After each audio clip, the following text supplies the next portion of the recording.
Axness. And now we're going to sunny Southern California with Dr. Sarita Jackson. She's the president and CEO at Global Research Institute of International Trade. She's going to be talking about innovation around exporting. Sarita is on our advisory board for Global Chamber Los Angeles, and she's just an awesome resource for anyone doing exporting. Dr. Jackson, thank you for joining us today. What would you like to share on innovation? Well, thank you so much, Doug, Global Chamber and the Thunderbird School of Global Management at Arizona State University. What an honor to be here today. And so when it comes to export innovation, so Doug, when you invited me to give a talk, my remarks with regard to export innovation, and I thought about what is it that I really want to talk about today? It took me actually back to how I got started in this space. When I had just finished my doctorate at Brown University and was in Providence, Rhode Island. And instead of going straight into academia after getting my PhD, I went to work for a consulting firm in Arlington, Virginia. And it was with this consulting firm that I started talking, really observing on the ground this whole idea of the link between innovation and exports. I had the opportunity to travel all around the world, mainly throughout Latin America and the Caribbean and the Southern African region, and advise small businesses, small business associations, and relevant government entities on export competitiveness and linking that to innovation. And one of the things from those experiences, for example, speaking with a business owner who wanted to export her seafood products to the EU market, and she was based in the Caribbean region, or apparel producers based in Central America that wanted to access the US market and enjoy the preferential access, that it wasn't just about innovation leading to export competitiveness, but also being innovative in the way we think about innovation. And that is also understanding the policies, and I do come from a policy background, understanding some of the policies that allow for exports to compete. So when we're talking about innovation, it's what I want to propose today is not just focusing on innovation with regard to the product or service, which I will talk about, but also understanding innovation in the approaches and the models that help us to understand why exports are competitive, why different companies are able to compete in the global market. So that's one of the things that I want to talk about today. And this is really important for us as global business leaders to take a step back, look at what innovation, when we talk about these models and approaches, the policies that either help or hinder export competitiveness and the innovation around the way we develop these policies, and then also the firm practices and the strategies, and then the product and the service, that it is important for us to think about the larger, more inclusive framework when discussing innovation. And this also allows for, when we're putting together policies and practices, more impactful policies and practices that allow exporters to innovate and compete in the global market. So when we talk about the approaches, when I'm talking about approaches and models, without getting too technical, I'm talking about why certain exports are competitive in the global marketplace, because that's the whole point. When I'm working with producers, whether they're in the agricultural, manufacturing, or the services sector, the main question is, how do I export? I provide them with the research on identifying the right markets so that they can export, but not just export, but to do so competitively. And we talk about the innovation. So some of the models go as far back as the 18th century, just looking at countries and what countries need to do so that their exports can compete. And that starting as simply as just exporting those goods that they can produce much more efficiently, and importing the goods that they're not able to produce as efficiently, so that it is a win-win for the producers in both countries that are trading with each other. Then we see a focus on the natural resources, land, labor, capital, that have an impact on exports being able to compete globally in innovation and thinking. Then moving to the 20th century, the latter part of the 20th century, we saw focus more so on firms and what they need to do in order to compete, their practices and their strategies. But it did not come without looking at the larger ecosystem, the government regulations. And the previous speaker kind of alluded to some of these different types of issues, the institutions, financial institutions that have an impact, the relationship between that exporter and the exporter's buyers and suppliers, all of these different things, research institutions that have an impact on an exporter that is being innovative, but can also help or hurt that exporter. Now, digital technology, quite naturally, that's what we're going to talk about for the 21st century. When we look at the product or service, there previously an emphasis on machines, certain types of equipment, automation, the internet, that have an impact on producers of goods or providers of services. So now it's about the digital technology, blockchain technology, artificial intelligence, and what that means for exporters. So that's what I want to look at in terms of what I've seen and observe with regard to exports and the role of technology, the innovative technology in exports, and still bring this to the argument of looking at the larger inclusive framework of other factors that have an impact on an exporter's ability to compete, even when being innovative with improving or enhancing a product or a service. So just within the last few years, or let me start with agriculture, then I'll come to healthcare, since the previous speaker talked about the healthcare industry, but just briefly with agriculture. With blockchain technology, when people really started talking about blockchain technology outside of cryptocurrency, I was invited to a number of discussions on how to introduce blockchain technology to the farming community.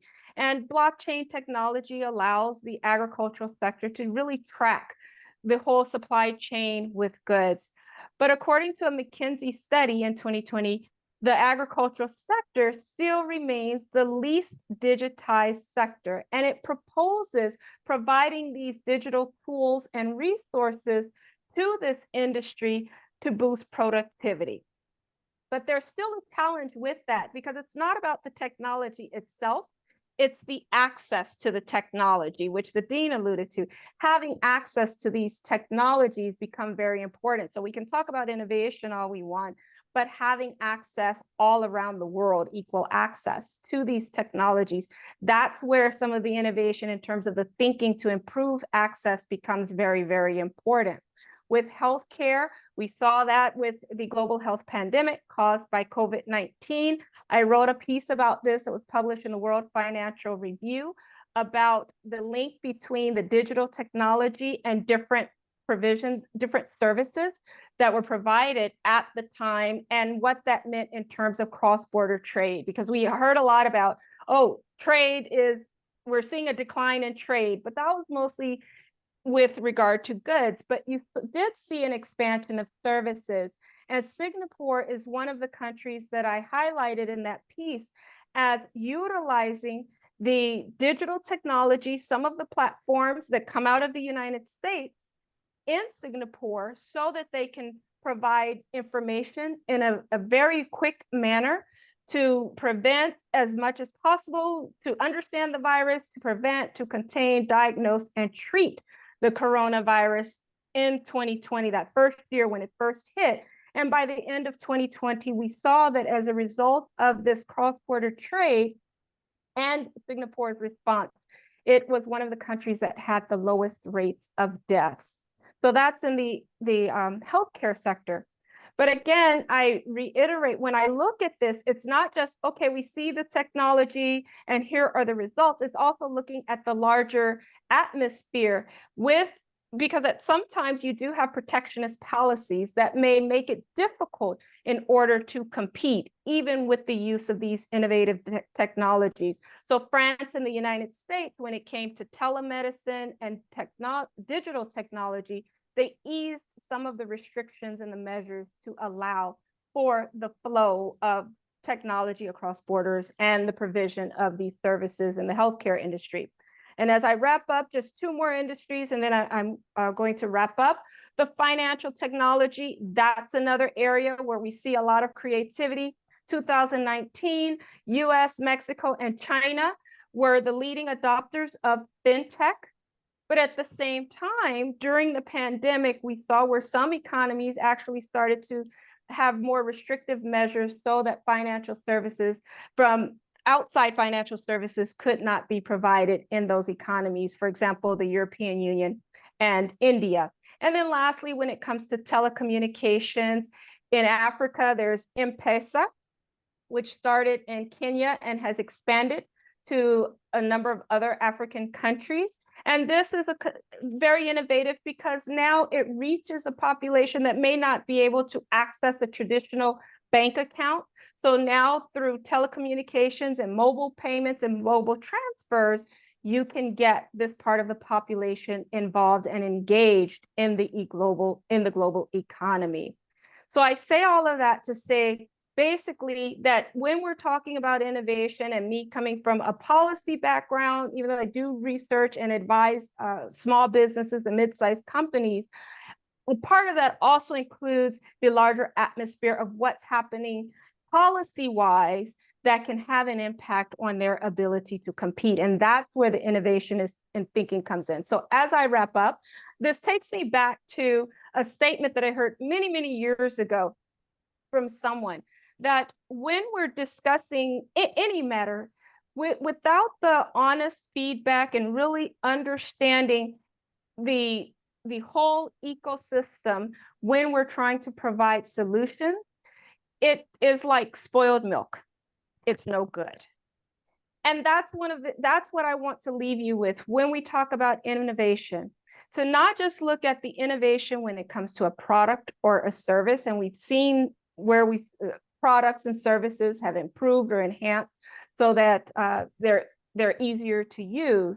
But we also need, it's futile to think about that in isolation from the institutions, the infrastructure that makes it possible for exporters, or to level the playing field for exporters from different economies, regardless of their level of development, so that they can also participate and compete in the global economy. And that's also innovation. Thank you. A way to go. A round of applause. I think that's inspiring. And fantastic. You end up helping exporters on a day-to-day basis. What are your favorite regions and products and services? Okay, so great. Thank you so much for that question. So as far as regions, definitely the Sub-Saharan African region and Latin America and the Caribbean. So pretty much what I was describing here. As far as the services, the financial services is very, very exciting. Ag tech, well, that's a combination. Here we go with the innovation. That in recent years, I've done a lot with ag tech, and that is very fascinating because of my passion around issues of food security or food insecurity, and looking at the link between agriculture and technology to address the issues along the supply chain, making sure that food stays fresh, that the farmers are able to get their food from, to internationally, to export to whatever market that they're looking to export to.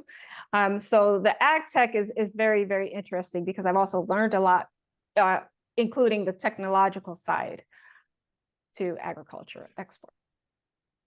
Global and unstoppable, Dr. Sarita Jackson. Thank you very much. Let's now move on to Landon Pitcher. He's the co-founder at Listo Global. He's going to be talking about getting ready for global innovation. People, it starts with people. Let us know, Landon. Thank you. All right. Can you hear me? I guess I do need to pull this up close, don't I? I'm glad for this opportunity. Thank you so much, Doug. And thanks for those of you that have presented before me. It's really fun to hear what other people from the Global Chamber are working on, what businesses are out there. It's absolutely incredible. I am a Thunderbird alum from 2013, and it's great to be back here on campus. This isn't where I was when I was a student, but it's just incredible to feel the